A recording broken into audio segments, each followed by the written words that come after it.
कष्ट, मेहनत तर आपण 100% करतोय, पण त्याचे रिझल्ट आपल्याला पाहायला मिळत नाहीत.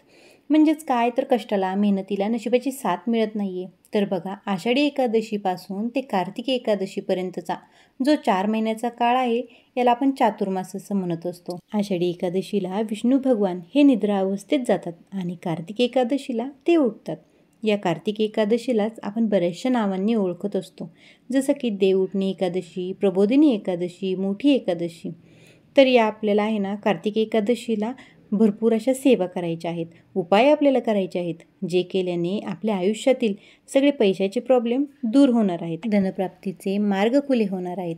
यावर्षीची कार्तिक एकादशी 2 नोव्हेंबर या दिवशी आलेले आहे. वार आहे रविवार. तर या दिवशी आपण कार्तिक एकादशीचे उपवास जे कोणी करतं, कारण ही मोठी एकादशी आहे, त्याच्यामुळे बऱ्याचशा भगिनी, बरेचसे दादा हे व्रत करत असतात.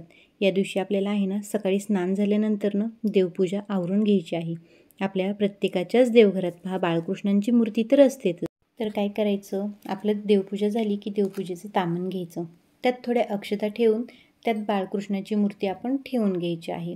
तुम्ही त्यावरती पाण्याने अभिषेक करू शकताय मूर्तीवरती, किंवा पंचामृताने अभिषेक करू शकताय. तर पंचामृत म्हणजे काय, दूध, दही, तूप, मध, साखर यांचे मिश्रण करायचे आणि त्यांनी अभिषेक घालायचा. तर स्टार्टिंगला पाण्याने अभिषेक करायचा, पाण्याने अभिषेक झाल्यानंतर पंचामृताने अभिषेक करायचा, पंचामृताने अभिषेक झाल्यावर परत एकदा पाण्याने करायचा. तर हा अभिषेक करताना आपल्याला एक मंत्र उच्चारायचा असतो. तर कोणता, ओम नमो भगवते वासुदेवाय नमः या मंत्राचा उच्चार आपल्याला करायचा आहे. तर आपण या मंत्राचा उच्चार किती वेळा करायचा, तुम्ही 11 वेळा करा, 21 वेळा करा, किंवा 108 वेळा तुम्ही या मंत्राचा जप नक्की करू शकताय. आणि हा जप करत करत आपल्याला अभिषेक करायचा आहे बाळकृष्णाच्या मूर्तीवरती. तर देवघरामध्ये त्यांच्या जागेवर त्यांना ठेवून द्यायचं. या दिवशी भगवान विष्णूंना तुळशीपत्र अर्पण करण्याला खूप महत्त्व आहे. पुराणांमध्ये तर असं म्हटलं गेलं आहे की भगवान श्रीहरी श्री विष्णूंची पूजा तुळशीपत्राशिवाय अपूर्ण असते. त्यामुळे आपण आहे ना न चुकता या दिवशी तुळशीपत्र आपल्याला व्हायचंच आहे. एकादशीच्या दिवशी तुळशीपत्र तोडू नये. त्यामुळे तुम्ही काय करायचं, एकादशीच्या आदल्या दिवशी तुम्ही तुळशीपत्र तोडून ठेवू शकताय. आणि या दिवशी भगवान श्रीहरी श्री विष्णूंची पूजा प्रदोष काळातच आपल्याला करायची आहे. कारण आहे ना प्रदोष काळात केलेल्या पूजेला आहे ना खूप असं महत्त्व आहे. प्रदोष काळ म्हणजे काय, तर जेव्हा सूर्यास्त होतो त्याच्या अगोदर अर्धा तास आणि सूर्यास्तानंतरनं अर्धा पाऊण तासाचा काळ म्हणजे प्रदोष काळ.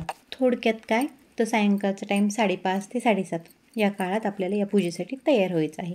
आपल्याला विष्णू भगवान यांचा फोटोही या पूजेसाठी आवर्जून लागणार आहे.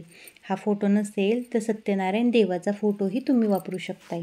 ताई आमच्याकडे सत्यनारायण देवतांचाही फोटो नाही आहे, तर तुम्ही बालाजी देवाचाही फोटो या पूजेसाठी वापरला तरीही चालणार आहे.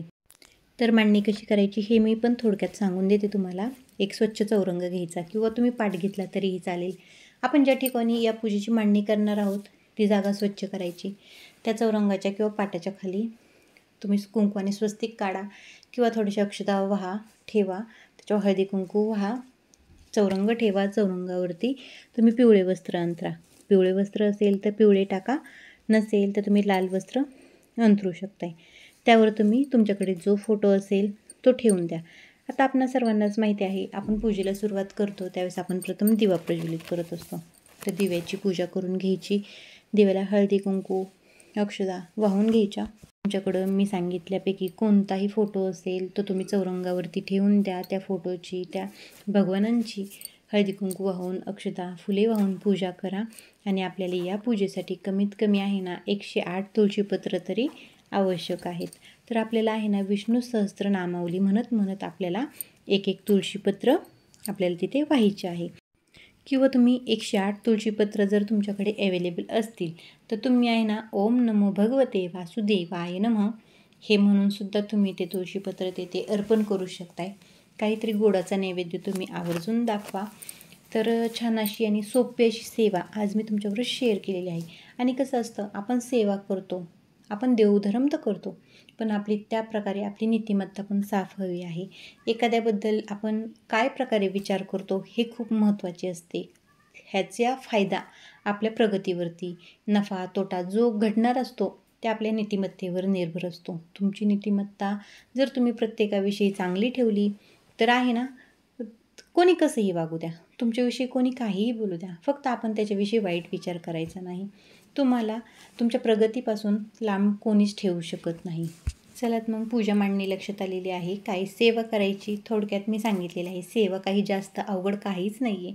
तुम्ही हे नक्की करू शकताय आणि ही सेवा आपल्याला प्रदोष काळातच करायची आहे. चलात मग झालेली सेवा आपल्या स्वामींचरणी रुजू करते आणि आजचा व्हिडिओ थांबवते. अवधूत चिंतन श्री गुरुदेव दत्त. श्री स्वामी समर्थ सर्वांना.